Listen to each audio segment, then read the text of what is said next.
நாமக்கல் பள்ளிப்பாளையம் திசைத்தறி தொழிலாளர்களின் வறுமையை பயன்படுத்தி இடைத்தரகர்கள் மூலமாக கிட்னி விற்கப்படுவதாக புகார் எழுந்துள்ள நிலையில் ஒரு இடைத்தரகர் குறித்து மருத்துவ குழுவினரும் போலீசாரும் விசாரணை மேற்கொண்டு வருகின்றனர். இது பற்றிய மேலும் விவரங்களை எமது செய்தியாளர் யவன சோழன் வழங்க கேட்கலாம். வணக்கம் யவன சோழன், இந்த விவகாரத்தின் பின்னணி என்ன? முழு விவரங்களை பதிவு பண்ணுங்க. வணக்கம்.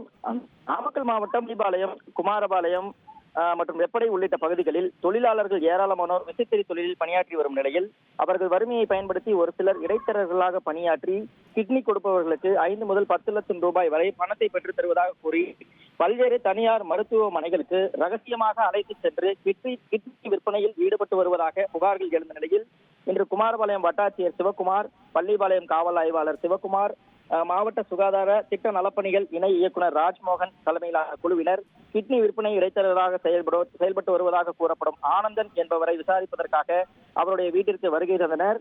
அப்பொழுது அவர் வீட்டில் இல்லாத சூழ்நிலையில் வீடு போட்டு காணப்பட்டது. இதனையடுத்து அக்கம் பக்கத்தில் உள்ளவர்களிடம் கிட்னி விற்பனை தொடர்பான சம்பவம் குறித்து அதிகாரிகள் தொடர்ந்து விசாரணை மேற்கொண்டு வருகின்றனர். விவரங்களுக்கு நன்றி யவன சோழன்.